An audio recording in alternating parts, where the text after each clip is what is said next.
Hidup. Sejarah pers Indonesia. Yang adanya kalau banyak di depan semua. Assalamualaikum warahmatullahi wabarakatuh. Mau apa kalah nggak ada sinyal? Pokoknya taruh di Handphonenya mati. Pada sini punya gitu nyampe. kalau buat HP. Emang nggak ada sinyal. Ya. Oke.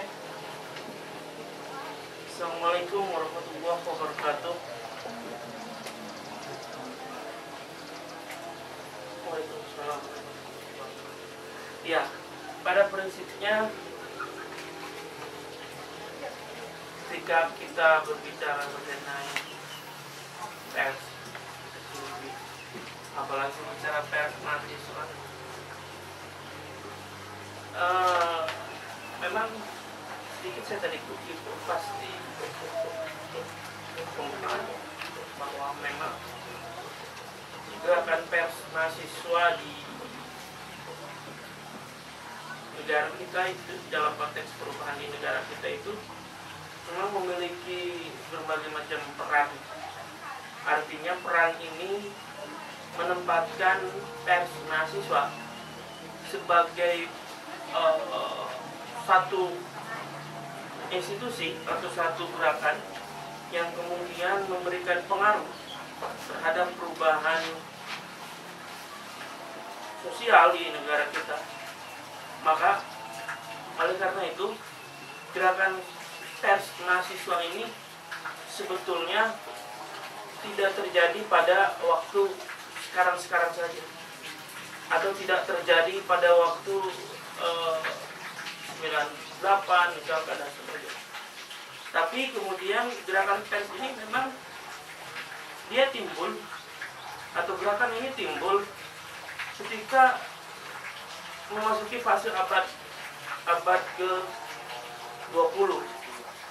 Ya, kira-kira di tahun 1900-an, 1908, 1925 dan sebagainya.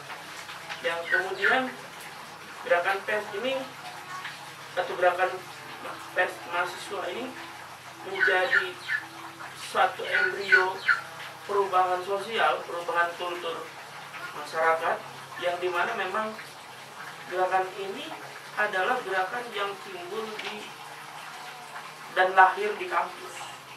Itu yang perlu digarisbawahi. Gerakan yang kemudian identitasnya atau lahirnya ini memang dari kampus.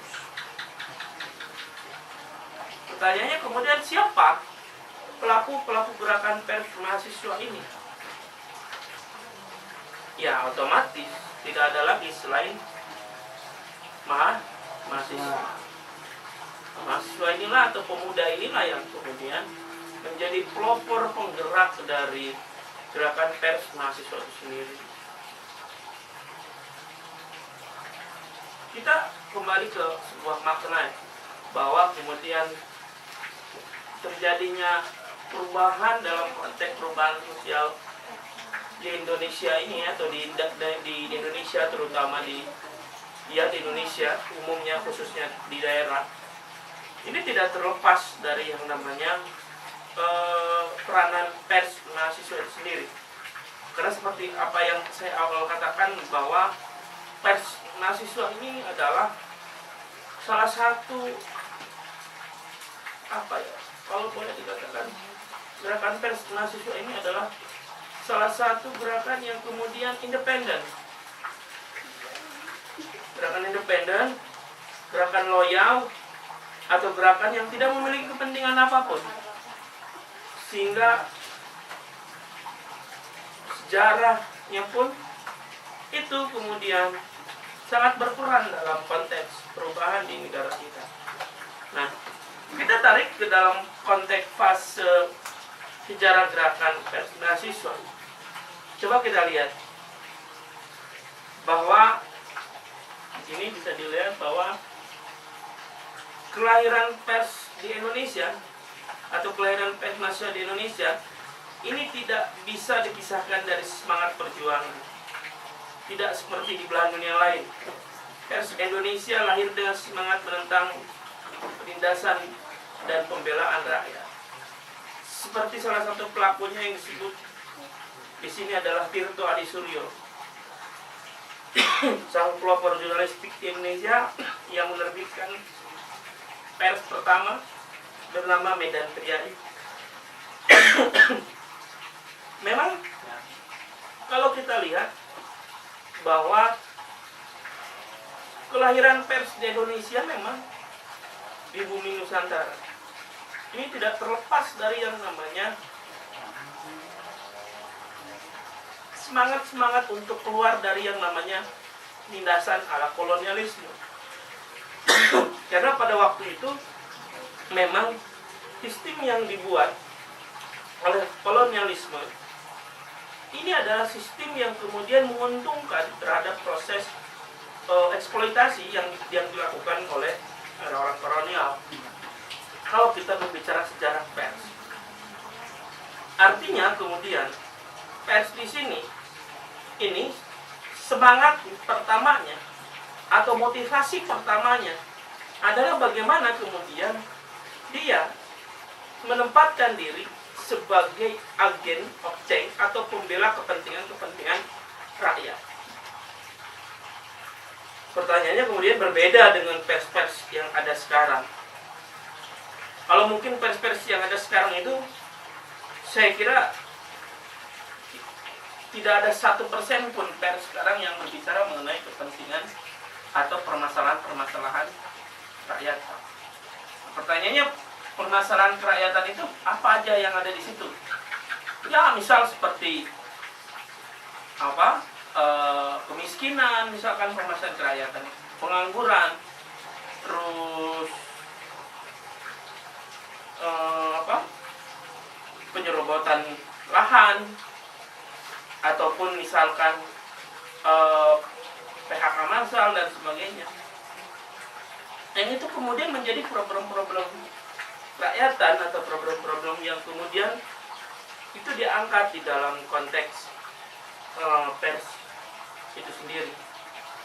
Nah, maka oleh karena itu dari evaluasi itulah atau dari pembacaan situasi itulah di tahun-tahun itu, pada waktu itu muncullah salah satu tokoh yang dimana tokoh ini, orang ini adalah salah satu dari tokoh intelektual, dikatakan mahasiswanya lah atau pemudanya, yang kemudian dia memiliki rasa bagaimana kemudian rakyat pada waktu itu keluar dari yang namanya sistem kolonialisme atau sistem penindasan ala kolonialisme. Nah, ternyata memang kalau kita lihat pers ini bukan lahir dari orang-orang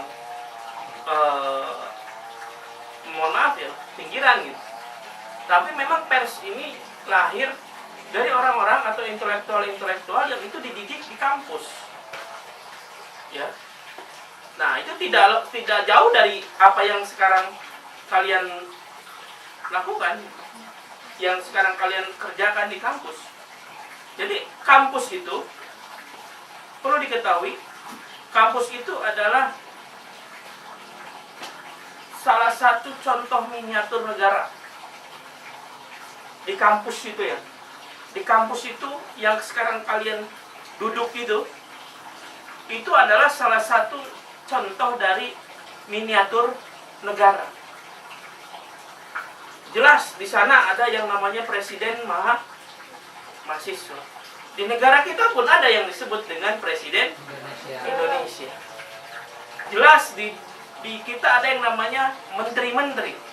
Ada menteri komunikasi, menteri sosial ekonomi walaupun kosong, menteri luar negeri, menteri dalam negeri gitu, yang harusnya hadir.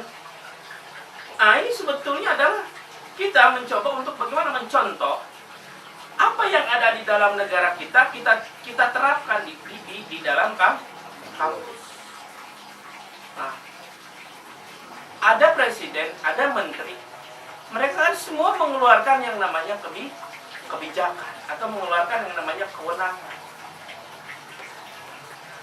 Pers itu sendiri, pers mahasiswa itu sendiri, Ini adalah sebagai alat bagaimana kemudian mentransformasikan atau kemudian mengirimkan berita-berita atau ide-ide gagasan perubahan yang itu lahir dari kampus.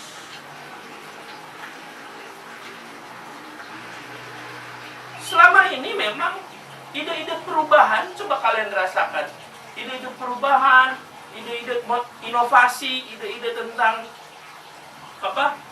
Tentang perubahan pemerintahan, apa lahir dari tukang ojek misalkan? Sejarahnya kan enggak, atau lahir dari LSM misalkan kan enggak, atau lahir dari forum-forum misalkan kan enggak. Sekarang tahu enggak, ada forum A, perkumpulan B, itu ide-ide itu sebetulnya lahir dari kampus, cuman diadopsi atau dicontoh oleh orang-orang yang ingin memiliki kepentingan. Ya. Karena bahasa-bahasa kampus itu sekarang banyak dipakai loh oleh orang-orang yang ingin memiliki kepentingan terhadap apa gitu. Bahasa-bahasa kampus itu sebetulnya misalkan forum komunikasi forum komunikasi forum bahasa itu sebetulnya bahasa kampus. Bahasa-bahasa yang kemudian sering dipakai oleh kita. Nah, dan kita sendiri sebagai mahasiswa itu harus paham itu maksudnya. Dan harus tahu bahwa yang namanya forum, terus yang namanya organisasi dan sebagainya, itu lahir sebetulnya dari ide-ide mahasiswa, ide-ide pers mahasiswa. Nah, kita balik lagi. Tirto Adi Suryo pada waktu itu sebagai bapak jurnalisnya, pelopor jurnalistik di Indonesia, ini melihat bahwa kondisi kemiskinan, kondisi kelaparan, kondisi penjajahan yang dikuasai oleh kolonialisme, yang dikuasai oleh Belanda pada waktu itu, dia melihat bahwa situasi seperti itu dimungkinkan untuk rakyat keluar dari yang namanya konteks penindasan itu sendiri. Maka dia berpikir pada waktu itu salah satu caranya untuk melakukan propaganda itu adalah dengan cara menerbitkan yang namanya salah satu terbitan media. Ada yang disebut dengan Medan Priyayi. Nah, Medan Priyayi ini adalah salah satu, kalau di kita ya korannya lah. Koran pertama sebagai alat propaganda, memberikan informasi, memberikan berita, memberikan kabar kepada halayak umum atau kepada dunia bahwa rakyat Indonesia pada waktu itu itu memang mengalami yang namanya krisis, mengalami yang namanya kemiskinan, mengalami yang namanya penindasan, mengalami yang namanya kekerasan gitu yang dilakukan oleh kolonial pada waktu itu. Sehingga media pertama ini yang disebut dengan Medan Priyayi ini adalah salah satu alat perjuangan. Sekali lagi, ini adalah alat perjuangan yang dilakukan untuk bagaimana agar masyarakat luar atau masyarakat dunia tahu bahwa Indonesia itu pada waktu itu sedang mengalami yang namanya keprihatinan, sedang mengalami yang namanya penindasan. Maka Tirto Adi Suryo dengan pelopor jurnalistiknya ini menerbitkanlah yang disebut dengan media Medan Priyayi ini. Itu salah satu koran media pertama yang kemudian diterbitkan oleh Tirto Adi Suryo. Nah, pertanyaan sekarang, siapa Tirto Adi Suryo itu? Tirto Adi Suryo itu adalah salah satu tokoh intelektual, ya boleh dikatakan mahasiswanya lah kalau di zaman sekarang mah gitu ya. Mahasiswanya yang memiliki komitmen untuk bagaimana kemudian dia bisa memberikan ide-ide perubahan, bisa memberikan konteks perubahan secara maksimal pada rakyatnya pada waktu itu. Sehingga sosok Tirto Adi Suryo ini menjadi sosok yang kemudian dianggap bisa dan mampu untuk bagaimana membuat rakyat keluar dari yang namanya penindasan yang dilakukan oleh kolonialisme pada waktu itu. Selanjutnya, nah, apa yang dibahas di dalam konteks Medan Priai ini atau majalah Medan Priai ini? Nah, salah satunya salah satunya di dalam konteks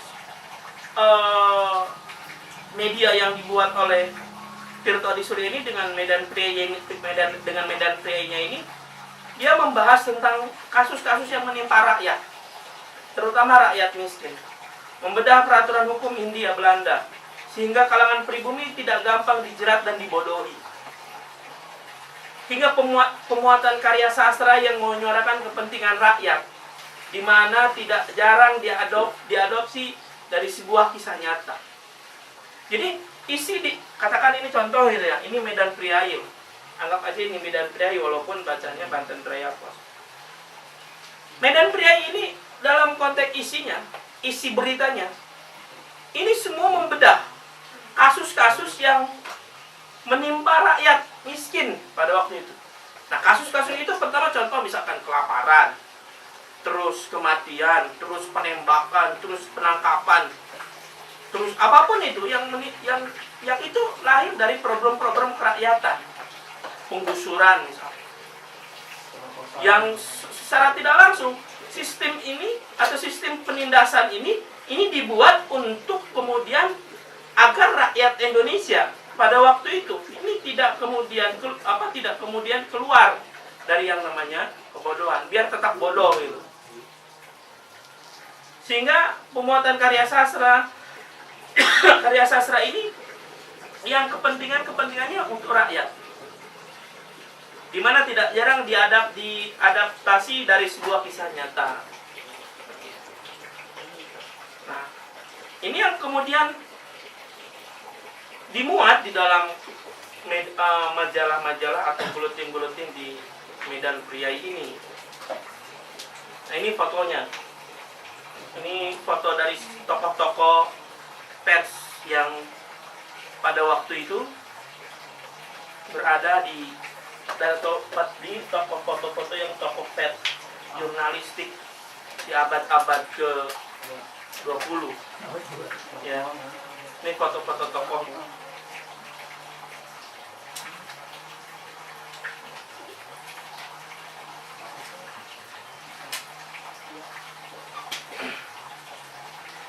Nah, bagaimana pada waktu itu peranan dari pers mahasiswa itu sendiri, atau kedudukan posisi dari pers mahasiswa itu sendiri? Ya, coba kita bahas. Pers mahasiswa, bila kita definisikan secara luas, adalah sekelompok mahasiswa yang melakukan praktek jurnalistik, yang kemudian kalau kita lihat dari usianya pun sudah hampir puluhan tahun. Bahkan sebelum kampus-kampus ada di Indonesia, atau sebelum ada universitas di Indonesia berdiri, pers mahasiswa itu sudah ada. Karena apa? Pers mahasiswa itu berdiri dan ada itu sekitar tahun 1920-an. Dan pada waktu itu di Indonesia, di tahun 1920-an itu belum ada yang namanya perguruan tinggi. Berarti pers mahasiswa itu lahir sebelum adanya kampus-kampus yang seperti sekarang.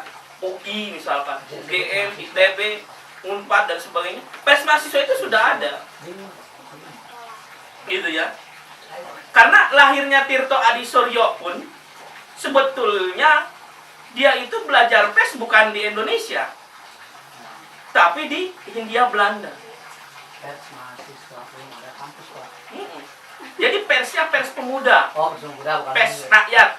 Oh. Pers jurnalis rakyat gitu maksudnya. Pers rakyat Indonesia. jurnalis rakyat atau pers rakyat. Kuliahnya di luar negeri atau di Belanda pada waktu itu. Karena mereka sadar ketika Perhimpunan Indonesia ini dibuat atau ketika PI ini dibuat, ini adalah tujuannya adalah untuk bagaimana rakyat Indonesia ini keluar dari yang namanya konteks penindasan itu sendiri. Keluar dari yang namanya proses pemiskinan itu sendiri. Keluar dari yang namanya proses kelaparan itu sendiri. Keluar dari yang namanya proses perjuangan itu sendiri. Terus, nah, hal apa di sini disebutkan? Hal demikian bisa dilihat buktinya secara khusus dalam sebuah edisi Indonesia Merdeka, media juga yang disebut dengan Indonesia Merdeka, yang membuat tentang Manifesto 1925. Nah, Manifesto 1925 ini menyatakan satu, ya, yang dibuat oleh tokoh-tokoh perubahan yang ada di waktu itu. Satu, rakyat Indonesia sewajarnya diperintah oleh pemerintahan yang dipilih mereka sendiri. Ini manifestonya. Manifesto Indonesia Merdeka yang pada waktu itu dibuat oleh Perhimpunan Indonesia. Yang rakyat Indonesia sewajarnya diperintah oleh pemerintahan yang dipilih mereka sendiri. Kedua, dalam memperjuangkan pemerintahan sendiri itu tidak diperlukan bantuan dari pihak manapun. Dan ketiga, tanpa persatuan kukuh dari berbagai unsur rakyat, tujuan perjuangan itu sukar dicapai. Ini adalah salah satu manifesto yang kemudian, atau sikap politik yang kemudian diambil oleh tokoh-tokoh pers atau oleh tokoh-tokoh jurnalis seperti Tirto Adi Suryo dalam menyatakan satu sikap terhadap sistem kolonial yang dibuat Belanda pada waktu itu. Satu contoh misalkan, rakyat Indonesia sewajarnya diperintah oleh pemerintahan yang dipilih oleh mereka sendiri. Karena mereka melihat bahwa ketika Indonesia ini diperintah oleh pemerintahan yang dipilih sendiri, maka kedaulatan kemerdekaan pun itu akan dilaksanakan, dibuat oleh rakyat Indonesia itu sendiri. Gitu ya. Terus yang kedua, dalam memperjuangkan pemerintahan, pemerintah sendiri itu tidak diperlukan bantuan dari pihak manapun. Berarti dalam konteks tidak diperlukan bantuan dari pihak manapun, negara pada waktu itu atau pemerintahan pada waktu itu ini tidak boleh kemudian memiliki ketergantungan dari pihak manapun, sehingga dia bisa kemudian berdiri sendiri, mandiri, dan tidak ada kemudian intervensi dari pihak manapun. Pertanyaannya mungkin dalam benak kalian sekarang jauh amat ya dengan situasinya, dengan berbeda dengan zaman sekarang.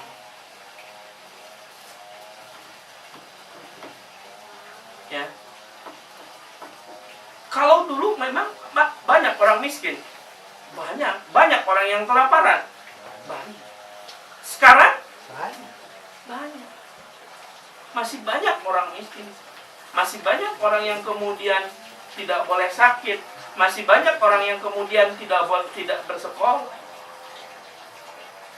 Nah, cita-cita dari manifesto yang dibuat oleh pendiri-pendiri atau pelopor-pelopor jurnalistik ini adalah bagaimana kemudian pemerintahan dalam hal ini adalah eksekutif, legislatif, dan yudikatif atau pemerintahan berdaulat ini tidak boleh tergantung terhadap pemerintahan manapun. Pak, tapi kan kenyataannya sekarang Indonesia malah banyak hutangnya. Iya, benar. Pemerintahan sekarang banyak hutangnya, banyak tergantung kepada pemerintahan lain. Berarti sekali lagi, kalau kondisinya sekarang seperti itu, artinya kemudian ini sudah keluar dari yang namanya amanat yang kemudian disampaikan oleh pendiri-pendiri tokoh pers jurnalistik tersebut. Ini yang terjadi. Tanpa persatuan yang kukuh dari berbagai unsur, nomor 3, rakyat unsur rakyat tanpa persatuan yang kukuh dari berbagai unsur, tujuan rakyat atau tujuan perjuangan rakyat itu sukar dicapai. Kita tahu bahwa Indonesia ini luas. Kalau kalian lihat di peta itu ya, peta negara kesatuan Republik Indonesia misalnya. Iya, Pak. Itu dari ujung Sabang sampai ujung Merauke. Merauke. Mungkin Sabangnya sekarang udah nggak ada karena dihajar tsunami 2004. Jadi sudah tertutup Sabang, Pak. Iya. Sekarang katakanlah dari ujung Sabang sampai ujung Merauke. Kita bisa membayangkan bahwa tanpa didukung oleh yang namanya persatuan perjuangan yang kukuh atau persatuan perjuangan yang ini sukar untuk dicapai. Gitu loh. Pak, pertanyaannya sekarang kok Pak banyak ya unsur-unsur atau persatuan itu hanya dijadikan simbol, hanya dijadikan ikon, hanya dijadikan alat persatuan yang kukuh, Pak. Kalau ngomongin rakyat sekarang itu pasti orang bertanya, rakyat yang mana? Ini yang kemudian kenapa permasalahan-permasalahan yang ada di kita, terutama di daerah kita atau di negara kita sekalipun, ini mengalami yang namanya degradasi moral, degradasi ide, degradasi gagasan gitu. Semua orang mengatakan kami berjuang untuk rakyat. Semua orang bisa sekarang di zaman kebebasan sekarang ini, kami mengatakan perjuangan untuk rakyat. Bersama rakyat kami bisa. Bersama rakyat kami menolong dan sebagainya ya. Ya. Bersama rakyat kami gini, kami gitu, kami gini, kami gitu gitu. Tapi pernyataan itu atau kalimat itu disampaikan ketika dia tidak mengetahui bahwa masih banyak anak-anak yang tidak sekolah. Dia tidak mengetahui masih banyak misalkan buruh-buruh yang di PHK, masih banyak misalkan kemiskinan, masih banyak misalkan orang yang makan siang, makan pagi, malam tidak. Masih banyak orang yang kebutuhan sehari-harinya itu hanya dapat 20.000, 30.000. Tapi dia dengan percaya dirinya mengatakan kami bersama rakyat dan membangun rakyat. Padahal kalimat-kalimat itu, ide-ide gagasan itu atau ide-ide kerakyatan itu sebetulnya bukan lahir dari yang namanya kepentingan-kepentingan kelompok itu. Cuman kemudian mereka mengadopsi gitu loh. Mencontoh. Karena apa? Karena mereka mengetahui bahwa rakyat Indonesia secara umum dan khususnya rakyat di daerah kita itu diakui atau tidak diakui masih bodoh. Masih bisa dimobilisasi. Masih bisa diajak ini, diajak gitu. Untuk apa? Untuk kepentingannya sendiri, kepentingan golongannya itu sendiri. Jadi, ketika kita berbicara persatuan yang kukuh, ini adalah bukan berbicara persatuan atau untuk kepentingan golongan. Tapi persatuan yang kukuh di sini adalah perjuangan 100% yang dilakukan oleh tokoh-tokoh perjuangan kita seperti Tirto Adi Surya itu, Datuk Ibrahim Tan Malaka misalnya. Nah, ini yang kemudian perlu dilihat.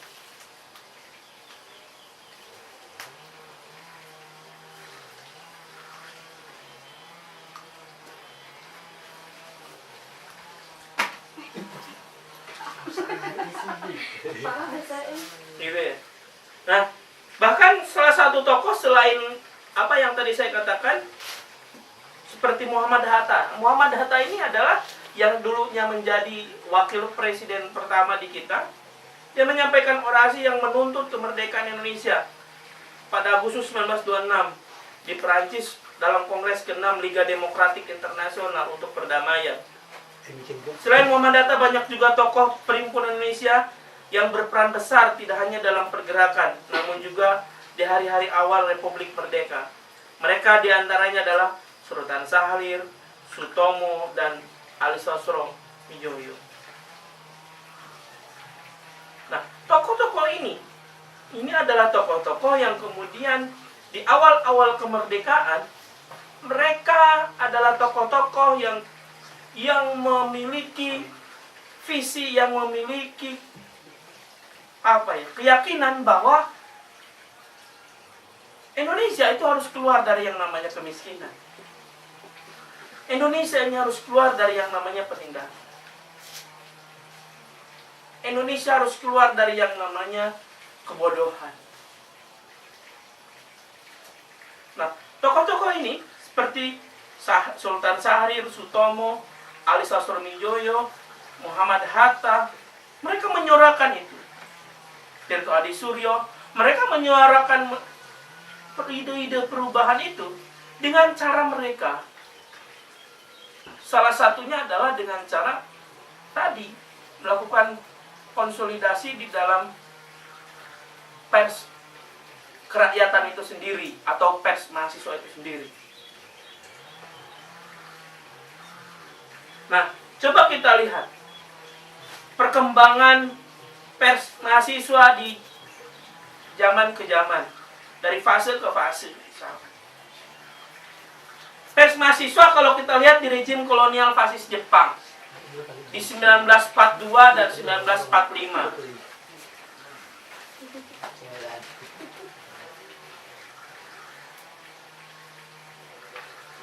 Coba kita lihat. Situasi pada waktu itu memang terjadi proses yang namanya fasisme.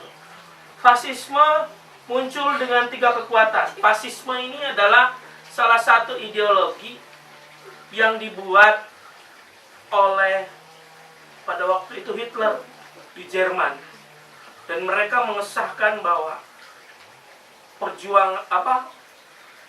pembumian hausan atau menghalalkan darah manusia itu sebagai salah satu cara untuk bagaimana memberangus kekuatan-kekuatan atau kekuatan-kekuatan politik menjadi jalan politiknya. Fasisme muncul dengan 3 kekuatan besarnya, yaitu Jerman, Italia, dan Jepang. Nah, Jepang juga memiliki ideologi fasisme itu sendiri. Kontradiksi, tahu kontradiksi? Kontradiksi itu adalah salah satu definisi yang mengatakan bahwa di sana ada kekuatan yang kuat, di sini ada kekuatan yang lemah. Itu kontradiktif. Kontradiksi yang muncul antara imperialisme blok sekutu di satu pihak dan blok fasis di lain pihak berujung pada meledaknya Perang Dunia Kedua. Perang ini pada dasarnya adalah perang imperialis karena perubahan wilayah dan daerah jajahan antara satu imperialisme dengan imperialisme yang lain. Perang yang bermula di Eropa ini kemudian lantas menjalar ke Afrika, Asia, dan Amerika. Di tanah rezim kolonial, Belanda terusir di tahun 1942 oleh imperialisme yang berwujud kekuasaan fasis militer dari negara Jepang. Jadi gini, ya, sebelum Indonesia merdeka itu kan 1945, dari 1942 ke 1945 kita kan dijajah oleh Jepang. Betul kan? Kita dijajah oleh Jepang. Nah, Jepang ini salah satunya adalah menerapkan sistem pemerintahan fasis di Indonesia. Pemerintahan yang kejam. Tahu kalian kalau kalian belajar sejarah itu, Jepang menerapkan sistem penjajahan Romusa, katanya kan gitu. Rodi gitu kan. Di mana orang itu dijajah, dipaksa untuk bekerja tanpa diberikan makan, tanpa diberikan minum, pakaian pun tidak, mati begitu saja. Nah, itu yang disebut dengan sistem fasisme pada waktu itu. Rakyat Indonesia dengan sistem sistem kerja Romusa itu, mereka dipaksa untuk melakukan pekerjaan yang kemudian memang itu merugikan gitu bagi rakyat Indonesia pada waktu itu. Mereka suruh membangun jalan antara Pamanukan sampai ke mana? Denles itu pada waktu itu Pamanukan. Mereka suruh membuat infrastruktur jalan. Mereka semua membuat bangunan-bangunan, suruh membuat bendungan-bendungan pada waktu itu. Rakyat Indonesia pada waktu itu sudah membuat bendungan, semua infrastruktur dipaksa, tanpa pakaian, tanpa makanan, tanpa sebagainya. Sehingga bentuk fasisme pada waktu itu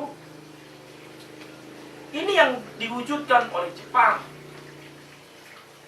di tahun 1942 sampai di akhir-akhir 1945 pada waktu itu. Ketika blok Barat dan blok Timur ini berperang gitu, maka di tahun 1945 dengan meletusnya Perang Dunia Kedua, hancurlah Hiroshima dan Nagasaki pada waktu itu. Dan itu dampaknya kemudian sangat berpengaruh sekali terhadap perjalanan kemerdekaan yang ada di Indonesia. Gitu ya. Nah, ini yang kemudian perlu dilihat. Nah, bagaimana kedudukan peranan pers mahasiswa di pasca 1945 sampai dengan 1949. Dari tahun 1945 sampai 48-49, mahasiswa dan pemuda terlibat secara fisik dalam usaha mempertahankan Indonesia. Mahasiswa selain bergabung dalam organisasi pemuda yang membela Republik Indonesia dan membentuk yang namanya Angkatan Pemuda Indonesia yang diketuai oleh Wikana, atau yang dikenal dengan API, Angkatan Pemuda Indonesia. Nah, bentuk dari yang namanya pers mahasiswa pada waktu itu, ini diafiliasikan ke dalam kelembagaan yang disebut dengan API, atau Angkatan Pemuda Indonesia, yang pada waktu itu diketuai oleh Wikana. Nah, Wikana ini adalah salah satu tokoh revolusioner, tokoh perjuangan yang kemudian mendirikan yang namanya Angkatan Pemuda Indonesia, atau yang dikenal dengan yang namanya API. Itu ya. API Indonesia atau API Republik Indonesia. Nah, ini yang kemudian perlu dilihat di era-era 1945 sampai 1949. Apakah kemudian dinamika pers mahasiswa pada waktu itu masih diberikan kebebasan? Tentunya tidak. Apakah kemudian pers pada waktu itu sebagai alat propaganda perubahan, sebagai alat propaganda bagaimana mengabarkan berita-berita itu kepada kepada dunia itu diberikan kebebasan? Tentunya tidak. Ya, tentunya tidak. Ya, mereka dengan sendiri-sendirinya saja. Adanya API pun, misalkan dengan notabene pers mahasiswa tersebut, mereka melakukan propaganda itu ya dengan hanya misalkan menempelkan selebaran gitu, atau melakukan propaganda bahwa Jepang itu adalah salah satu negara yang kemudian menindas dan kemudian membangkitkan kesadaran rakyat untuk bangkit dari yang namanya penindasan. Coba kita lihat pers mahasiswa di rezim demokrasi liberal. Barulah pada dekade 50-an, di mana kemerdekaan Indonesia diterima secara luas. Nah, ini setelah 45 ya, ketika Indonesia sudah merdeka. Setelah 45, 1950, 1962. Barulah pada dekade 1950-an, di mana kemerdekaan Indonesia diterima secara luas oleh internasional dan pemerintahan Indonesia cukup stabil kedaulatannya. Maka berdirilah atau dinasionalisasi pula perguruan tinggi milik Republik Indonesia atau milik RI yang akan mendorong tumbuhnya kembali organisasi-organisasi mahasiswa, termasuk Persma atau Pers Mahasiswa. Sehingga pada kelanjutannya tidak hanya berdiri sebagai organisasi Persma, namun juga muncullah berbagai macam konsolidasi antara berbagai organisasi Persma yang didomisili di bawah kampus atau fakultas tersebut. Nah, baru setelah pra-kemerdekaan tersebut di tahun 50, di tahun 60-an, pers mahasiswa itu mulai bangkit lagi. Artinya mulai merangkak lagi. Gitu.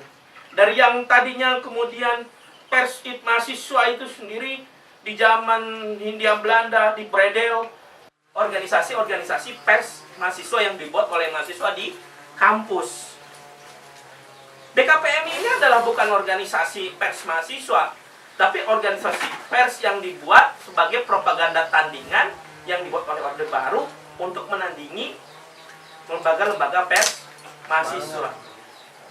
Terus, kedua, organisasi-organisasi mahasiswa yang bertingkat nasional kemudian dipaksa untuk disubordinatkan ke bawah Komite Nasional Pemuda Indonesia atau yang sekarang lebih dikenal dengan KNPI.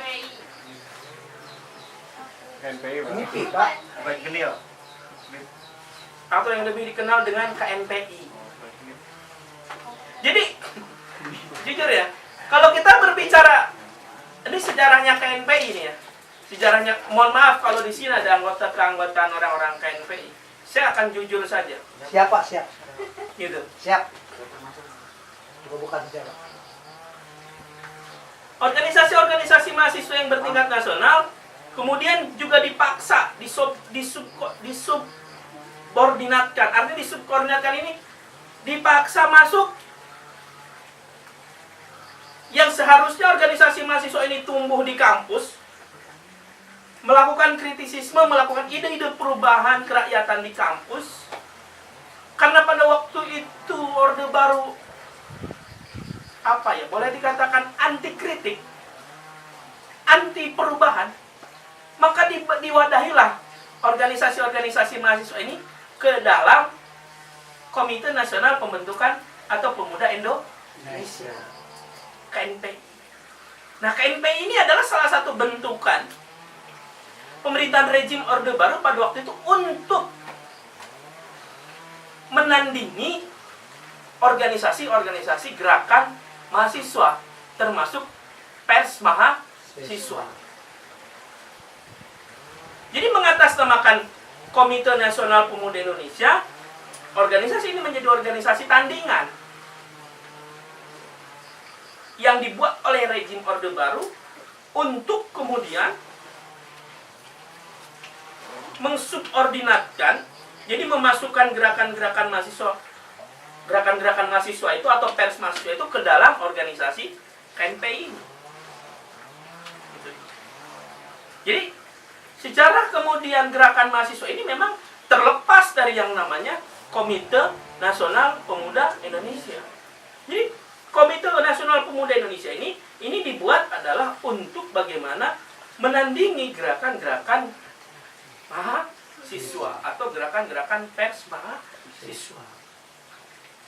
Mungkin sekarang masih ada KNPI ya. Masih Pak, eksis Pak. Eksis malah. Rabu kali eksis. Masih bertahan Pak. Iya. Dan banyak anggarannya. Hibah Pak. Kali baik deh. Termasuk IPMI. Ketiga setiap produk Presma harus menang. Pada waktu itu pun di zaman Orde Baru, produk-produk Presma harus memiliki izin terbit untuk diakui legalitasnya. Izin terbit, kalau kita ambil lagi ke filosofinya, ke filosofi yang tadi dikatakan, pers mahasiswa itu adalah pers yang bebas nilai. Sekalipun mereka tidak memiliki izin, mereka bebas mengekspresikan apapun itu yang dibuat oleh mahasiswa itu sendiri, kreativitas yang dibuat oleh mahasiswa itu sendiri. Gitu maksudnya. Nah, ini yang kemudian perlu jadi setiap ada pers mahasiswa baru itu di kampus harus izin. Harus izin gitu. Harus izin. Padahal nggak izin pun nggak apa-apa. Seperti itu. Nah, itu yang terjadi di zaman Orde Baru. Sampai kemudian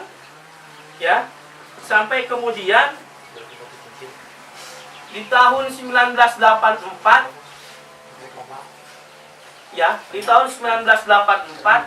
karena pergolakan demonstrasi ini makin kuat di kampus menentang kebijakan-kebijakan Orde Baru pada waktu itu, Dan kemudian Orde Baru, pemerintahan Orde Baru menganggap pada waktu itu adalah gerakan mahasiswa dan gerakan pers mahasiswa menjadi ancaman bagi keutuhan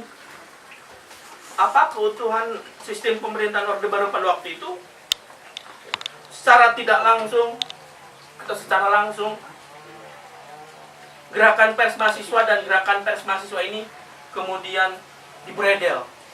Dan kemudian pada waktu itu dengan SK Menteri Pendidikan Daud Yusuf tahun 1984 itu mengeluarkan SK yang disebut dengan NKK dan BKK atau Normalisasi Kehidupan Kampus dan Badan Koordinasi Kampus.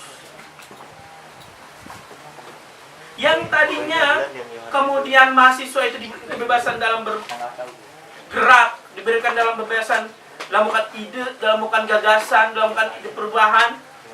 Dengan dikeluarkannya Normalisasi Kehidupan Kampus dan Badan Koordinasi Kampus, mahasiswa akhirnya dibalikan lagi ke kampus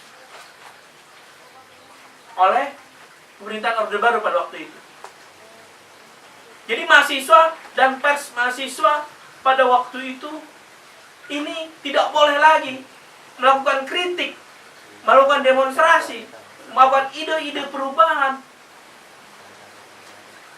Karena pada waktu itu rejim pemerintahan Orde Baru menganggap bahwa gerakan mahasiswa atau pers mahasiswa ini mengancam kedaulatan, mengancam sistem pemerintahan Orde Baru yang pada waktu itu sistem pemerintahan Orde Baru ini adalah pemerintahan yang sangat korup sekali.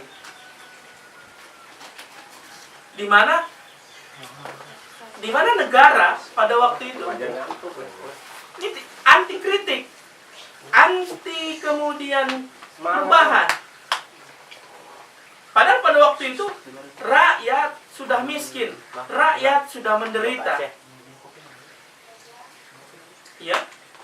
Keluarnya Normalisasi Kehidupan Kampus melalui SK Pendidikan Daud Yusuf itu dan Badan Koordinasi Kampus memberikan peluang besar kepada mahasiswa untuk mahasiswa itu dibungkam kritisismenya, dibungkam ide-ide perubahannya, dibungkam ide-ide atau program-program kedaulatan nasional tersebut. Sehingga kemudian ketika mahasiswa berbicara mengenai perubahan, ketika mahasiswa berbicara mengenai ide-ide perubahan, ketika mahasiswa berbicara mengenai ide-ide kerakyatan, pada waktu itu dianggap kemudian represif. Dan kemudian itu dianggap melawan pemerintahan Orde Baru pada waktu itu. Kebebasan berorganisasi pun, baik organisasi ekstra, baik organisasi intra, itu semuanya dibredel.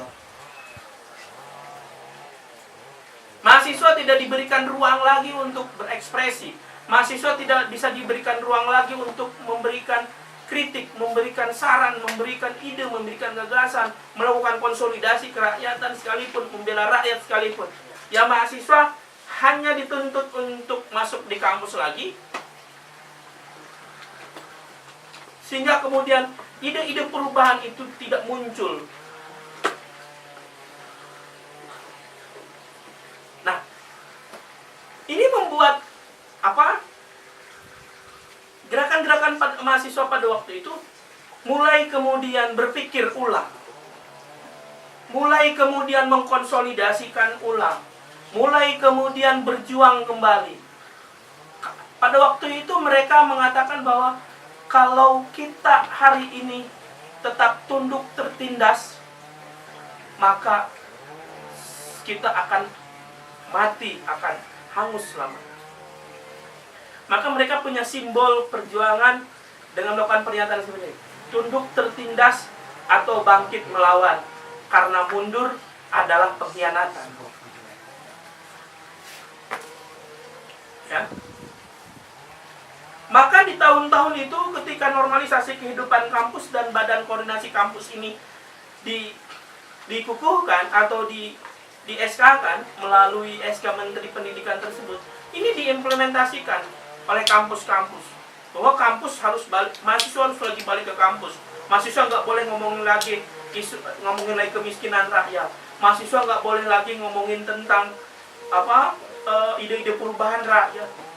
mahasiswa tidak boleh lagi ngomongin tentang kritisisme kritik terhadap pemerintah. Sehingga dengan dinamika dan pola seperti itu membuat gerakan-gerakan pers mahasiswa dan gerakan-gerakan mahasiswa pada waktu itu melakukan proses konsolidasi lagi. Ya. Maka di tahun-tahun itulah kemudian mahasiswa melakukan konsolidasi, ya, melakukan konsolidasi, dan akhirnya di tahun 90 memang terjadi letupan. Nah, puncaknya itu sebelum 98 itu terjadi yang disebut dengan peristiwa Kuda Tuli. Kuda Tuli 27 Juli yang pada waktu itu di tahun 96 itu salah satu, kalau saya bacanya di bukunya di Murida, di salah satu bukunya yang berjudul runtuhnya rejim Orde Baru itu, bukunya runtuhnya transisi runtuhnya rejim Orde Baru itu, di tahun 96 ini adalah puncak dari rentetan tahun 80-an itu. 96 ini adalah bagian dari puncak, ada yang disebut dengan Kuda Tuli. Nah, pada waktu itu di peristiwa Kuda Tuli itu atau di peristiwa 27 Juli itu tahun 96, mahasiswa kemudian atau gerakan pers mahasiswa pada waktu itu mencoba bangkit lagi. Tapi sebelum tahun 96 pun, di tahun 90, 91, 92 itu terjadi juga pemberedelan lembaga-lembaga pers mahasiswa. Salah satunya lembaga pers mahasiswa yang pada waktu itu yang diberedel itu, kalau di Jogja itu ada yang disebut YIN itu ya. Di YIN itu pada waktu itu ada majalah pers mahasiswa bernama Arena. Pers mahasiswa pada waktu itu di YIN Sunan Kalijaga ya, di Yogyakarta itu 92 itu diberedel. Terus di mana? Di YIN, di UGM juga Balerung juga dibredel pada waktu itu, di bumi hanguskan. Karena pada waktu itu saya masih ingat di tahun 92 itu headline pertama majalah pers mahasiswa itu yang namanya Arena itu di YIN itu mengangkat tentang topiknya, judulnya bisnis keluarga cendana. Topik dari majalah ininya, majalah pers mahasiswanya itu judulnya bisnis keluarga cendana pada waktu itu. Topik judulnya. Nah, ketika itu dibaca oleh petinggi-petinggi kampus, ketika itu dibaca oleh aparat-aparat yang ada di luar misalkan, dibaca, dipahami, ternyata ini menurut mereka mengganggu represivitas atau mengganggu keberlangsungan pemerintahan pada waktu itu. 1 minggu setelah terbitnya pers mahasiswa yang berjudul bisnis keluarga cendana itu, di tahun 92 juga setelah Arena itu dibredel, dihanguskan, 1 minggu selanjutnya Tempo. Tahu kalian majalah Tempo? Koran Tempo. Koran ya itu sekarang ada Koran Tempo, kalau dulu baru majalah Tempo. Tempo pada waktu itu juga dibredel, dihanguskan. Di mana aktivis-aktivisnya diambil, diculik, dipenjara dan menjadi tapol tanpa alasan atau tanpa, ya boleh dikatakan alasan yang jelas kenapa mereka di penjara pada waktu itu. 92 pada waktu itu. Akhirnya 92, 93, 94, 95, 5 tahun setelah kejadian itu muncul lagi satu gerakan yang disebut dengan Kuda Tuli, peristiwa dampak dari 27 Juli. Yang pada waktu itu di tahun 96 kalau tidak salah itu terjadi penghamusan kantor Partai Demokrasi Indonesia. Yang pada waktu itu namanya belum PDIP, masih PDI pada waktu itu. Nah, pers mahasiswa di 96 itu, ya, pers mahasiswa di tahun 96 itu atau gerakan mahasiswa di tahun 96 itu juga dianggap bagian dari kambing hitam dari proses terjadinya pembantaian massal pada waktu itu. Sehingga kalau dulu, kalau kita baca sejarah runtuhnya rejim Orde Baru itu, setelah peristiwa Kuda Tuli itu mahasiswa semuanya tiarap. Karena mahasiswa itu pada waktu itu dikonflikkannya bukan lagi dengan pemerintah, atau bukan dibenturkannya dengan pemerintah, tapi sudah dibenturkan dengan masyarakat, ya, dengan preman-preman partai pada waktu itu. Iya, jadi mahasiswa itu dianggap kelompok yang mengganggu stabilitas keamanan negara pada waktu itu. Sehingga pemerintah tidak lagi memakai alat aparat, tapi memakai alat preman. Akhirnya, dan situasi pada waktu itu memang 96, 97, 98 itu puncak-puncaknya puncak-puncaknya ini pengembalian hutang yang dilakukan oleh rejim Orde Baru dari tahun 70. Jadi waktu krisis 2 tahun sebelum 98 itu puncak-puncaknya renegosiasi hutang. Kalau kita katakan bahwa puncak-puncaknya di tahun 96, 97, 98 itu puncak-puncaknya menghitung kembali lah hutang Indonesia itu sudah berapa ratus triliun gitu yang dihutang oleh Soeharto pada waktu itu.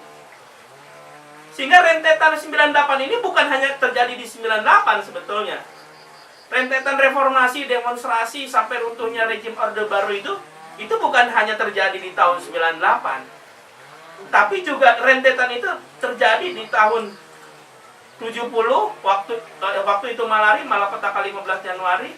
Terus rentetan lagi di tahun 92 dengan pemberedelan lembaga-lembaga pers mahasiswa. Di tahun 96 juga terjadi yang namanya Kuda Tuli, peristiwa 27 Juli. Salah satunya yang menjadi korban juga dalam korban politik pada waktu itu dia adalah kelompok mahasiswa.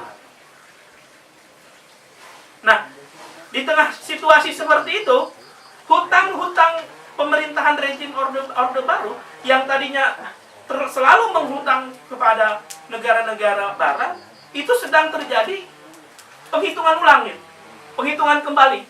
Kata orang Jepang, kata orang Amerika, kata orang Australia, kata orang manapun yang memiliki piutang ke Indonesia, mereka sedang menghitung kembali sebetulnya berapa hutang Indonesia ini kepada negara-negara itu.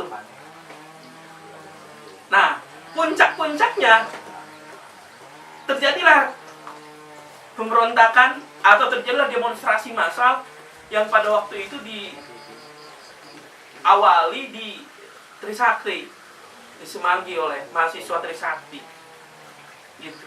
Nah, 98 itu adalah klimaksnya lah, kalau boleh dikatakan puncak dari rentetan sejarah gerakan mahasiswa dan gerakan pers mahasiswa yang dimulai dari tahun 1908, 1926. Puncaknya itu di tahun 98. Karena pada waktu itu di tahun 98 setelah dihutang, kalau kita berbicara secara hutang ekonomi gitu, negara kita itu memang sedang di puncak-puncaknya mengalami krisis gitu. Di puncak-puncaknya sedang mengalami krisis. Dan agenda yang dibuat oleh mahasiswa atau gerakan mahasiswa dan gerakan pers mahasiswa pada waktu itu cuma 3. Kalau ada beberapa tuntutan: jatuhkan Soeharto, jatuhkan Soeharto, turunkan sembako, dan reformasi total. Nah, Mei 98 dengan pola gerakan demonstrasi yang dilakukan oleh mahasiswa pada waktu itu, dan dengan pola perjuangan yang tidak hentinya selama rejim kekuatan sejarah gerakan mahasiswa tersebut, maka Mei 98 rejim Orde Baru pun di bawah kepemimpinan Soeharto turun dan lengser gitu, lengser. Sehingga 98 sampai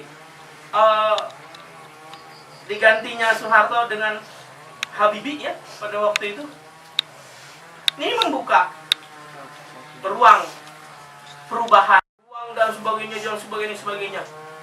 Sehingga mahasiswa pada waktu itu atau gerakan pers mahasiswa pada waktu itu ini menemukan titik terang lah, titik nadir yang terang.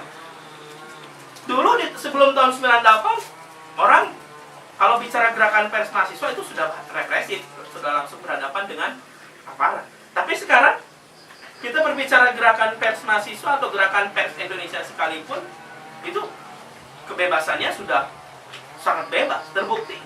Banyak koran-koran lokal sekarang, seperti Banten Raya Pos ini adalah salah satu bentuk dari manfaat adanya keterbukaan pers yang terjadi di dataran lokal atau di dataran daerah. Coba saya pengen nanya ke kalian, di tahun 90-an ada nggak koran-koran lokal kayak gini? Nggak ada. Kurang tahu Pak, belum lahir ya? Kan belum ada. Iya. Adanya juga apa? Koran-koran nasional. Itu pun yang sudah notabene bonafit ya, seperti Kompas, Tempo gitu. Cindo baru ke sini. Baru waktu itu Kompas, Tempo, Republika. Ya, koran-koran yang kalau Kompas dari tahun 90-an juga ada. Banyak jurnalis-jurnalis Kompas pun yang ditahan. Gitu ya. Yang ditahan dan sebagainya. Nah, dampak dari hasil buah itulah yang kemudian sekarang menempatkan pers itu atau pers mahasiswa itu ke dalam satu era kebebasan.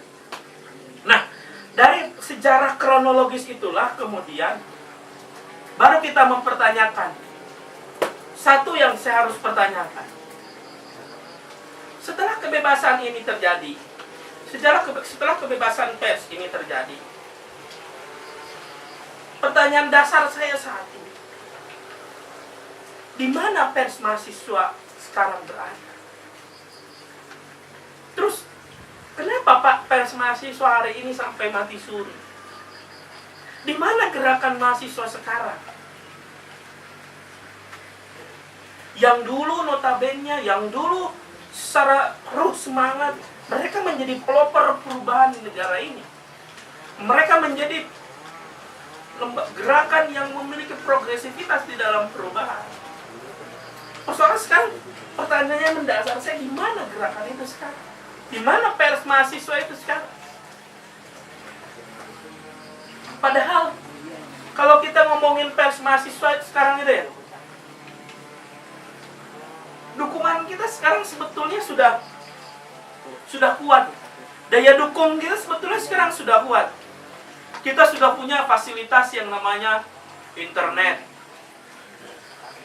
WhatsApp, BBM, Facebook, Twitter, apa lagi? Apa? Instagram. Hijab syar'i. Hidup syari. Padahal media-media itu adalah salah satu media yang membuat kita sebetulnya bisa mengemukakan pendapat, bisa mengemukakan ide, bisa mengemukakan gagasan perubahan. Tapi kenyataannya yang saya rasakan sekarang, banyaknya media-media itu, ini bukan membuat kita jadi terbuka, malah membuat kita menjadi eksklusif, seolah senang dengan sendirinya gitu. Ya, adanya Facebook, Twitter, BBM, WhatsApp, dan sebagainya gitu. Ini bukan membuat ruang kebebasan itu menjadi terorganisir dengan baik, malah ini kemudian hanya menjadikan ajang hedonisme, ajang modis gitu. Nah, kamu kalau misalkan nggak punya HP Android gitu ya, kamu tuh nggak bisa BBM-an, kamu tuh nggak bisa Twitteran, kamu tuh nggak bisa WhatsAppan misalkan, kamu tuh nggak bisa Facebookan misalkan gitu, atau kamu nggak bisa blogeran misalkan. Pertanyaannya kan dulu lah.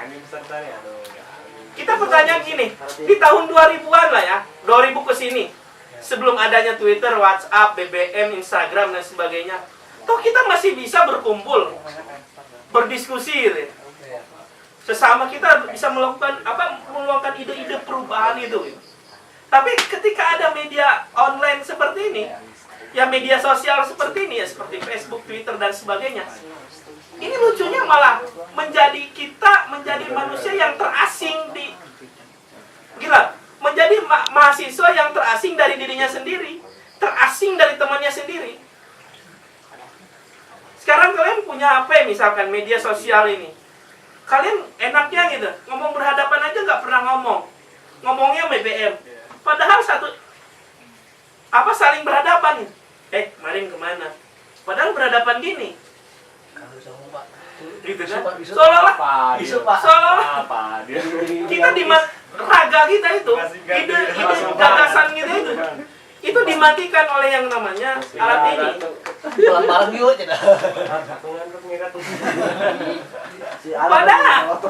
Padahal ya, kalau kemudian media ini kita jadikan alat untuk konsolidasi, kita jadikan alat untuk bagaimana memperjuangkan program-program kerakyatan, itu malah akan lebih efisien.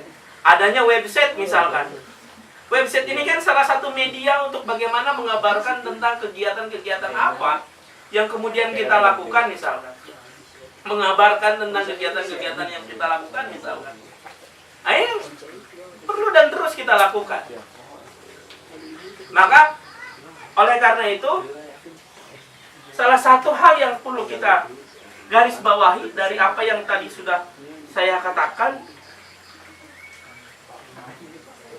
menempatkan gerakan mahasiswa atau menempatkan pers mahasiswa ini sebagai ajang untuk bagaimana ide-ide, gagasan-gagasan perubahan ini bisa disampaikan.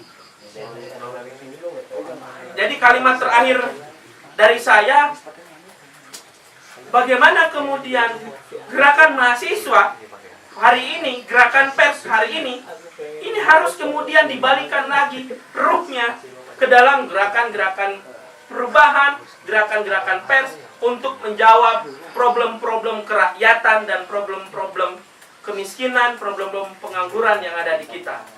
Nanti kita ketemu lagi selanjutnya, kita bisa diskusi lagi di kampus untuk memperdalam lebih kembali sampai kepada nanti program perjuangan seperti apa yang harus kita lakukan. Terima kasih.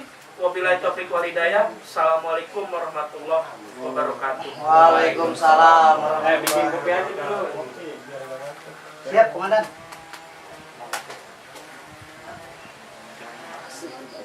Silakan mungkin untuk sesi tanya jawab saya buka. Sebelumnya gini ya.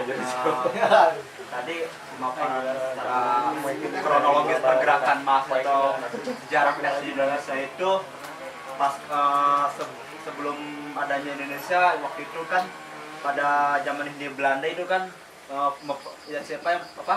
pelopornya itu kan Tirto. Tapi sampai sekarang pada tahun 45 terus sampai 45 kan dari situ masa mengalami dinamika. Terus pasca lengsernya Orde Lama, naiknya Orde Baru, pers Marxis juga mengalami dinamika juga gitu, kayak keprihatinan terhadap pemerintah, dan ujung-ujungnya pada tahun 98 juga kan tidak kejadian begitu saja, tapi ada rentetannya kayak peristiwa 71, terus peristiwa malari gitu. Sampai pada 84 kan organ-organ ekstra itu sama pemerintah itu dikoordinir gitu, diawasi supaya terjaga gitu. Ulah jangan kritik-kritik pemerintah, tak kasih dana, tak kasih biaya untuk mereka ya bisa hedonis gitu, bisa standar-standar tapi gak bisa melawan gitu. Seperti terbitnya NKKBKK, seperti tadi Pak Devi bilang kayak pembentukan organ-organ pemerintah itu kayak KNPI, PMI itu. Itu ya benar juga gitu, bentukan-bentukan pemerintah juga gitu, supaya mahasiswa itu tidak kritis, tidak koreksi pemerintah gitu. Nah kayak gitu, mungkin dari teman-teman ada yang mau didiskusikan gitu. mengenai sejarah pergerakan mahasiswa atau sejarah pers Indonesia itu sendiri. Agus Riyadi. Saya Gimana zaman dulu di pacaran enggak ya? zaman dulu Pacaran enggak? Kalian mau nanya itu Ladies first aja lah. Gosok mau perasaan sorangan. Si anget. si anget. Urusan pribadi masih bawa datang ayo. Jangan baper-baperan lah Saya ya. mau bertanya, pacar siapa sekarang? Jujur. Apa? Si anget. Si anget. Jangan. Dia net tuh kamu. Itu tuh, lagi nungguin tuh. Silakan mungkin mau ada yang ditanyakan. Tadi sebelum nangis tanyakan nih.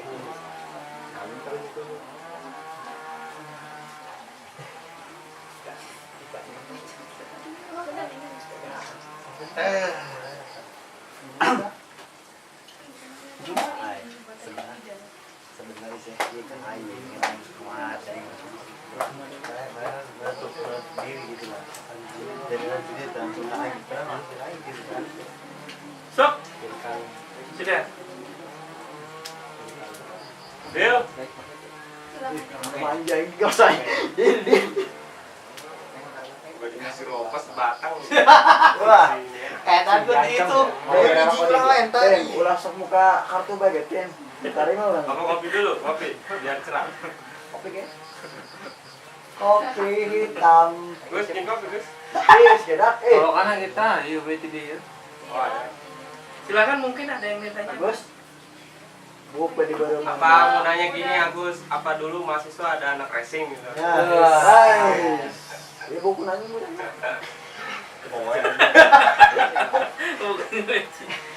Doang aja segagap dia.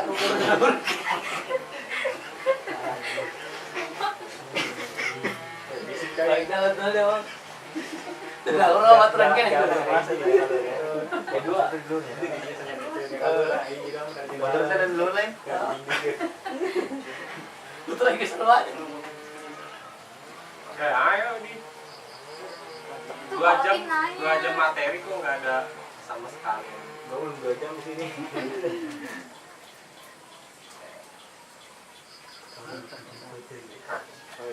Karena tadi kan tidak materi. Abu dia ngasih dia. Abu di kamar. Abu dia surya. Itu dia. Abu C ada apa? Wah, dia ada mulai. Mana di situ? Saya Di situ ah, ada tempat dulu. Kan bisa.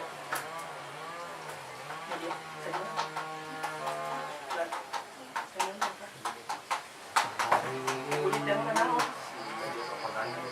Hah?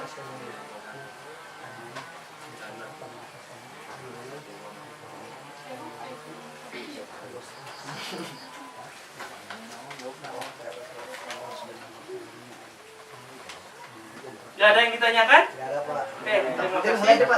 Kamu caranya nih Pak. Wabillahi taufiq hidayah. Kita nanti diskusi di kampus saja ya. Siapa? Wabillahi taufiq hidayah. Assalamualaikum warahmatullahi wabarakatuh. Sudah pinter Pak. wah sia-sia nih kalau kayak gini nih. Iya udah itu.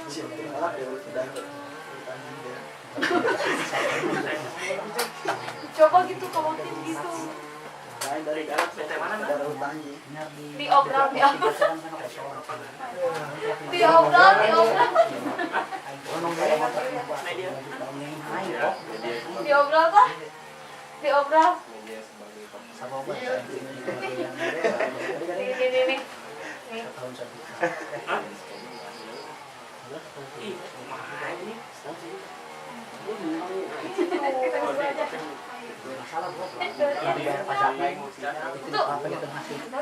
Ih, beda aja. Halo Bunda. Itu sudah jelas materi mana?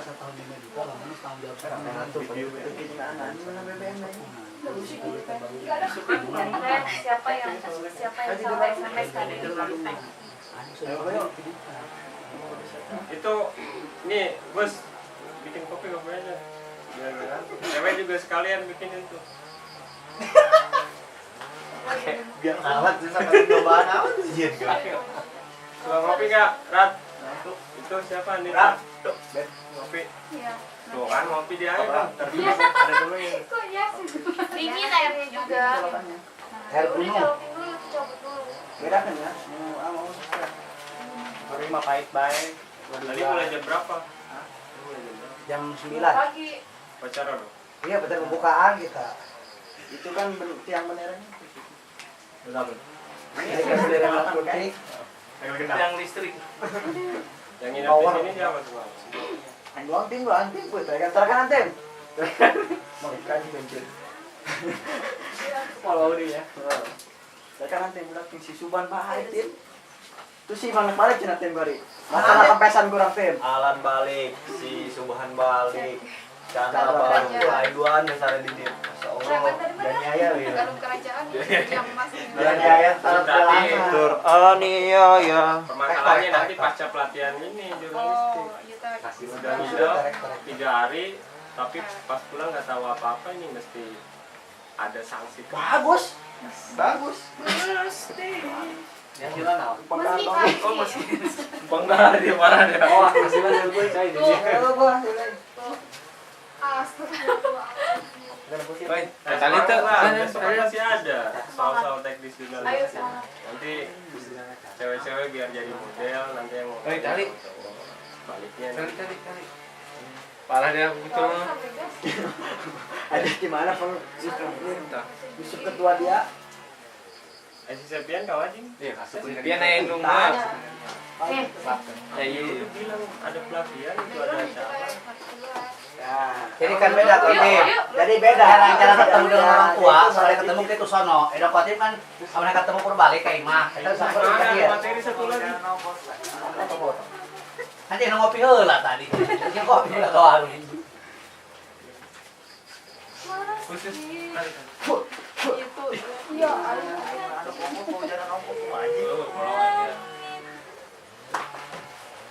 Jadi orang Agus. Aduh, dia kalah kehujanan. Ini mah itu dari zaman berapa nih? Rektor.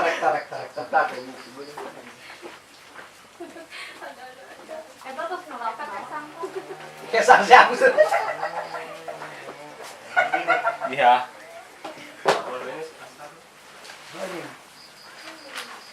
Kalau ini Kalau dia Bapak ngomong langsung deh. Fatim, Korea nanya ke orang. Saya orang tapa di mana-mana. Dari sini Jawa Timur kumaha cenah tindak lanjut mengawal tripod. Aduh, aku alam cekram. Terus apa?